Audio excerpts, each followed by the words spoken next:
अक्सर रात के साफ आसमान में जब किसी टेलीस्कोप से मार्स यानी मंगल ग्रह की तरफ नजर जाती है तो दिमाग में एक ही छवि उभरती है, एक लाल और बिल्कुल सुनसान सी दुनिया। हाँ, ज्यादातर लोग यही सोचते हैं कि वो बस एक लोहे के जंग से भरा हुआ पत्थरों का गोला है, वहाँ और कुछ नहीं बचा। सही कहा, लेकिन जरा इस नजरिए को थोड़ा पलट कर देखते हैं। क्या हो अगर उस ग्रह की लाल मिट्टी महज जंग ना होकर किसी भयानक परमाणु तबाही का रेडियो एक्टिव फॉलआउट हो? अरे बाप रे, ये कल्पना ही अपने आप में काफी शहरन पैदा करने वाली है ना? मतलब क्या हो अगर मार्स सिर्फ एक बंजर ग्रह ना होकर एक पूरा का पूरा प्लैनेटरी कब्रिस्तान हो, जो आज भले ही पूरी तरह से मुर्दा नजर आता है, लेकिन एक वक्त में बिल्कुल हमारी पृथ्वी का जुड़वा भाई था। एग्जैक्टली। और आज के इस गहन विश्लेषण में हम इसी रहस्य के परतों को उधेड़ने वाले हैं। हमारे पास जो मुख्य स्रोत है उसका नाम है the Martian mirror, a nuclear autopsy of the red planet. और इस चर्चा का मुख्य उद्देश्य ये समझना है कि मार्स की जो मौत हुई, क्या वो करोड़ों सालों तक चलने वाली एक धीमी प्राकृतिक प्रक्रिया थी या फिर किसी भयानक परमाणु युद्ध ने उसे नष्ट कर दिया। तो चलिए इस हैरानगेज रहस्य की शुरुआत से ही बात करते हैं। इस ग्रह के नष्ट होने के अजीबोगरीब तरीकों पर बात करने से पहले ये समझना जरूरी है कि वहाँ पहले क्या था और अब वहाँ क्या बचा है। बिल्कुल, देखिए आज की बात करें तो स्रोत साफ बताते हैं कि मार्स एक ठंडा रेगिस्तान है। यहाँ रात में तापमान -100 डिग्री सेल्सियस तक गिर जाता है। -100? मतलब वहाँ सर्वाइव करना तो नामुमकिन ही है। हाँ, और वहाँ का जो एटमॉस्फेयर है वो आज अर्थ के एटमॉस्फेयर का मुश्किल से 1% ही बचा है, और उसमें भी ज्यादातर सिर्फ कार्बन डाइऑक्साइड गैस है। राइट। आज उधर सिर्फ धूल भरी आंधियों के निशान हैं या फिर सूखी नदियों के नेटवर्क्स।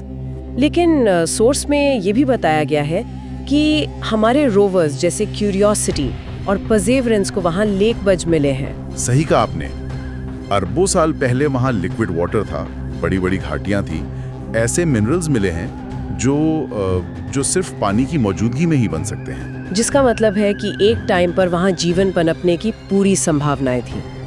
ये तो बिल्कुल वैसा ही हो गया जैसे किसी आलीशान और चलते फिरते महल को अचानक खाली और खंडर छोड़ दिया गया हो। हाँ, ये एनालॉजी बहुत फिट बैठती है यहाँ। लेकिन अचानक ऐसा क्या हुआ कि मार्स ने अपना सब कुछ खो दिया? मेरा मतलब है उस आलीशान महल को खंडर किसने बनाया? उस खंडर बनने के पीछे की जो सर्वमान्य वैज्ञानिक वजह है ना, उसको समझना बहुत जरूरी है, ताकि हम अचानक विनाश वाली थियोरी को एक नए जरिए से देख सकें। तो वैज्ञानिक रूप से क्या हुआ था वहाँ? वैज्ञानिक मुझ से देखें तो मार्स पृथ्वी से आकार में छोटा है, जिसे हम साइज कहते हैं, और इस छोटे आकार की वजह से उसका जो अंदरूनी कोर था वो बहुत जल्दी ठंडा होकर ठोस बन गया। अच्छा, थोड़ा इसे और समझाते हैं। कोर के ठंडा होने से क्या नुकसान हुआ? इसे एक रोजमर्रा के एग्जाम्पल से देखते हैं। मान लीजिए एक छोटी कप में चाय है और बगल में एक बड़े भगोने में गरम सूप। छोटी कप जल्दी ठंडी होगी ना? हाँ बिल्कुल, क्योंकि उसका वॉल्यूम कम है। एग्जैक्टली। तो जब मार्स का कोर ठंडा होकर जम गया तो उसका जो ग्लोबल मैग्नेटिक फील्ड था, जिसे हम शील्ड कहते हैं, वो पूरी तरह खत्म हो गया। ओह, मतलब ग्रह की शील्ड ही चली गई। बिना किसी शील्ड के तो सूर्य की जो सोलर विंड आती है उससे डायरेक्टली अटैक किया होगा। सही पकड़ा आपने। बिना शील्ड के सोलर विंड ने लगातार उसके एटमॉस्फेयर को स्पेस में उड़ा दिया, और जब प्रेशर कम हुआ तो जो पानी वहां था वो या तो भाप बन गया या सतह के नीचे जम गया। ग्रह धीरे धीरे मर गया। ओके, आइए इसको थोड़ा और खोलकर समझते हैं। मैं यहाँ आपको रोकना चाहूंगी। जी करिए। अगर वैज्ञानिक रूप से ये धीमी मौत की थ्योरी इतनी स्पष्ट और मजबूत है, तो ये परमाणु युद्ध जैसी साईफाई लगने वाली बात कहाँ से आई?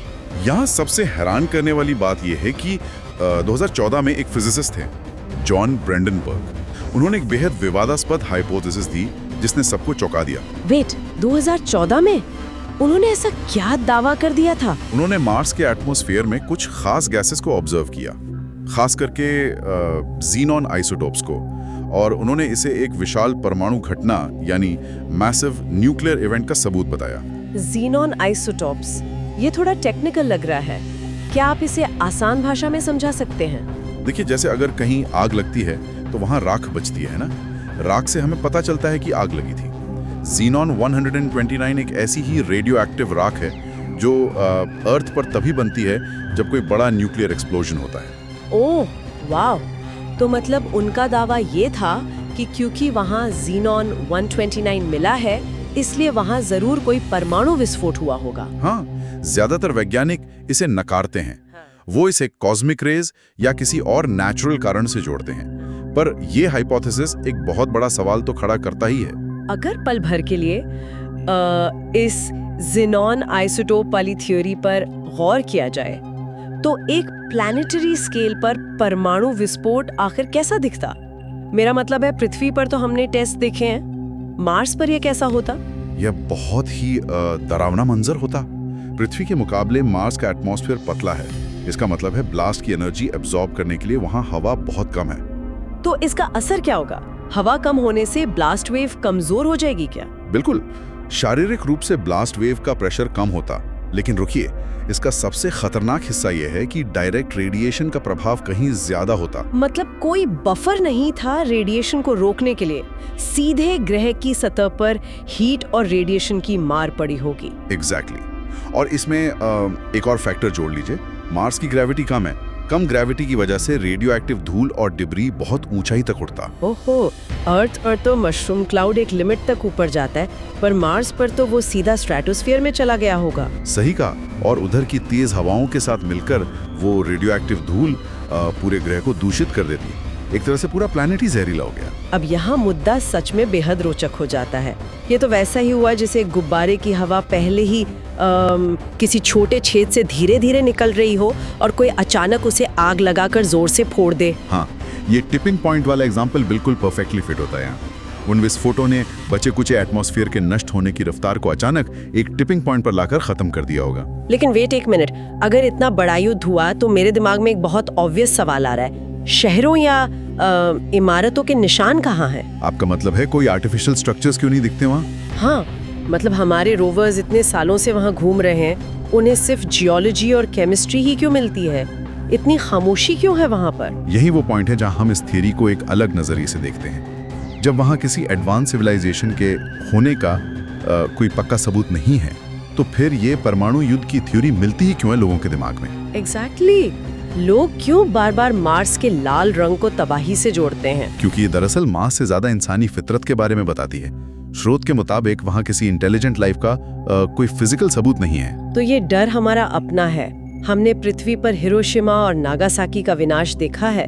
हम जानते हैं कि न्यूक्लियर पावर कितनी डेंजरस हो सकती है। हाँ, हम म्यूचुअली अशोर्ड डिस्ट्रक्शन को बहुत अच्छी तरह समझते हैं और इसलिए यहाँ फर्मी पैराडॉक्स का जिक्र आना बहुत जरूरी हो जाता है। फर्मी पैराडॉक्स, थोड़ा इसके बारे में बताइए ताकि क्लियर हो जाए। फर्मी पैराडॉक्स एक बहुत सिंपल सवाल उठाता है। अगर इस पूरे यूनिवर्स में इंटेलिजेंट लाइफ इतनी आम है, मैथमेटिकली तो उसे होना ही चाहिए, तो हमें कोई दिखता क्यों नहीं? सब कहाँ है? सही बात है। अब तक तो हमें सिग्नल्स मिल जाने चाहिए थे या उनके बनाए हुए कोई मेगा स्ट्रक्चर्स दिखने चाहिए थे। बिल्कुल।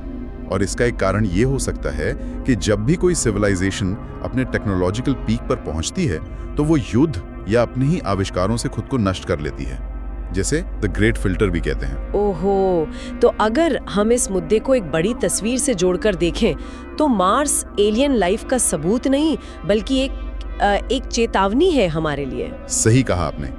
ये इस बात का आईना है कि एक सिविलाइजेशन खुद के ही हथियारों से कैसे खत्म हो सकती है। इसलिए इस थ्योरी को द मार्शियन मिरर कहा गया है। हम उसमें अपना अक्स देखते हैं। तो इस पूरी चर्चा का निष्कर्ष क्या निकलता है? वैज्ञानिक रूप से तो यही लगता है कि मार्स की मौत धीरे धीरे और प्राकृतिक रूप से ही हुई थी। हाँ बिल्कुल। उसका मैग्नेटिक फील्ड का जाना और एटमॉस्फेयर का उड़ जाना एक लंबा प्रोसेस था। किसी वॉर की जरूरत नहीं थी वहाँ के हालात बदलने के लिए। लेकिन ये जो न्यूक्लियर थ्योरी है, वो इंसानों के सबसे गहरे डर को दर्शाती है। सुनने वालों के लिए विश्लेषण इसलिए अहम हो जाता है क्योंकि जब हम मार्स की सूखी घाटियों और खाली मैदानों को देखते हैं ना, तो उसमें हमें अपनी ही दुनिया के नाजुक होने का एहसास होता है। अपनी ही सभ्यता के भविष्य की नाजुक स्थिति, एक रिमाइंडर कि हमारे पास जो है वो कितनी आसानी से छिन सकता है। सही कहा।